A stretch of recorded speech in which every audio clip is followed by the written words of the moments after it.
ಬೇರೆ ಎಲ್ಲಾ ಕ್ಷೇತ್ರಗಳಲ್ಲೂ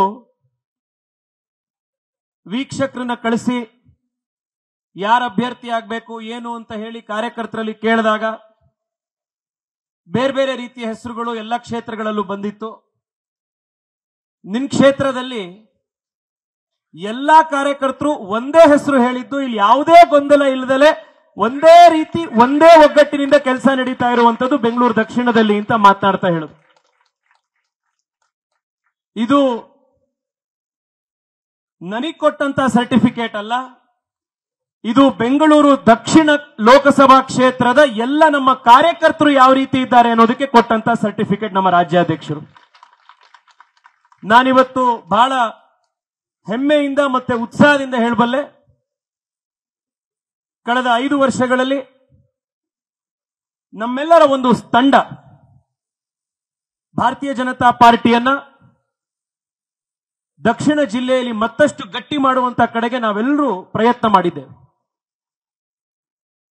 ಅದರ ಫಲವಾಗಿ 2019ರ ಲೋಕಸಭಾ ಚುನಾವಣೆ ಇರಬಹುದು ಅಥವಾ ನಂತರ ಬಂದಂತ ವಿಧಾನಸಭಾ ಚುನಾವಣೆ ಇರಬಹುದು, ಎಲ್ಲಾ ಚುನಾವಣೆಗಳಲ್ಲೂ ಕೂಡ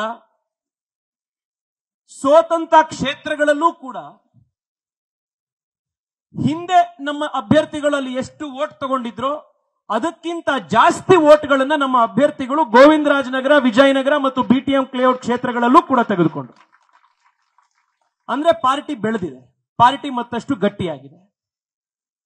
ಕಳೆದ 10 ವರ್ಷದಲ್ಲಿ ದೇಶದ ಮತದಾರರ ಆಶೀರ್ವಾದದಿಂದ ನರೇಂದ್ರ ಮೋದಿಯವರು ಸುಮಾರು 30 ವರ್ಷದ ನಂತರ ಪೂರ್ಣ ಬಹುಮತದ ಭಾರತೀಯ ಜನತಾ ಪಾರ್ಟಿ ನೇತೃತ್ವದ ಸರ್ಕಾರವನ್ನ ಇಡೀ ದೇಶದಲ್ಲಿ ನಡೆಸಿದ್ದಾರೆ.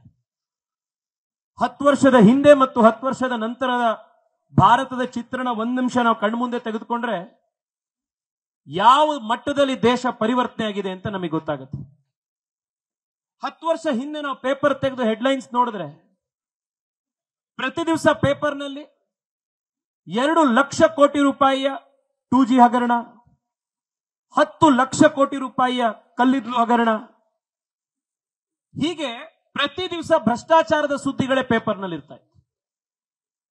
ಆದ್ರೆ ಇವತ್ತು ನಾವು ಪೇಪರ್ನ ತೆಗೆದ್ರೆ ಭ್ರಷ್ಟಾಚಾರದ ಸುದ್ದಿ ಅಲ್ಲ, ಬದಲಾಗಿ ಡೈರೆಕ್ಟ್ ಬೆನಿಫಿಟ್ ಟ್ರಾನ್ಸ್ಫರ್ನ ಮೂಲಕ 30 ಲಕ್ಷ ಕೋಟಿ ರೂಪಾಯಿಯನ್ನು ಸರ್ಕಾರ ಉಳಿಸಿರುವಂತ, ತೆರಿಗೆ ಹಣವನ್ನು ಉಳಿಸಿರುವಂತ ಕಥೆಗಳು ಇವತ್ತು ನ್ಯೂಸ್ ಪೇಪರ್ನಲ್ಲಿದ್ದಾವೆ. 10 ವರ್ಷದ ಹಿಂದೆ ದೇಶದ ಆರ್ಥಿಕತೆಯ ಸ್ಥಿತಿ ಯಾವ ರೀತಿ ಇತ್ತು ಅಂದ್ರೆ, ಇಡೀ ವಿಶ್ವದಲ್ಲಿ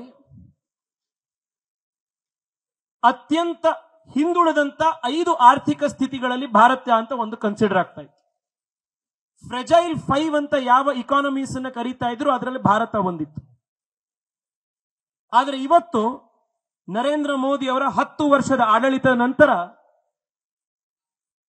ಇವತ್ತು ವಿಶ್ವದಲ್ಲಿ 5ನೇ ಅತಿ ದೊಡ್ಡ ಆರ್ಥಿಕ ಶಕ್ತಿಯಾಗಿ ಇವತ್ತು ಭಾರತ ಹೊರಹೊಮ್ಮಿದೆ. ಇನ್ನು 2 ವರ್ಷದಲ್ಲಿ ನಾವು ನಂಬರ್ 3 ಸ್ಥಾನಕ್ಕೂ ಕೂಡ ಮೇಲ್ ಬರ್ತೇವೆ. ಅನುಕ್ಷಣದ ಸುದ್ದಿಗಳಿಗಾಗಿ ವಿಸ್ತಾರ ನ್ಯೂಸ್ ಯೂಟ್ಯೂಬ್ ಚಾನೆಲ್ ಸಬ್ಸ್ಕ್ರೈಬ್ ಮಾಡಿ. ಹೊಸ ಸುದ್ದಿಗಳ ನೋಟಿಫಿಕೇಶನ್ಗಾಗಿ ಬೆಲ್ ಐಕಾನ್ ಕ್ಲಿಕ್ ಮಾಡಿ. ಲೇಟೆಸ್ಟ್ ಅಪ್ಡೇಟ್ಸ್ಗಾಗಿ www.vistaranews.com ವೆಬ್ಸೈಟ್ಗೆ ವಿಸಿಟ್ ಮಾಡಿ. ಅಂಗೈಯಲ್ಲೇ ಜಗತ್ತಿನ ಸುದ್ದಿ ತಿಳಿಯಲು ವಿಸ್ತಾರ ನ್ಯೂಸ್ ಕನ್ನಡ ಆಪ್ ಡೌನ್ಲೋಡ್ ಮಾಡಿ.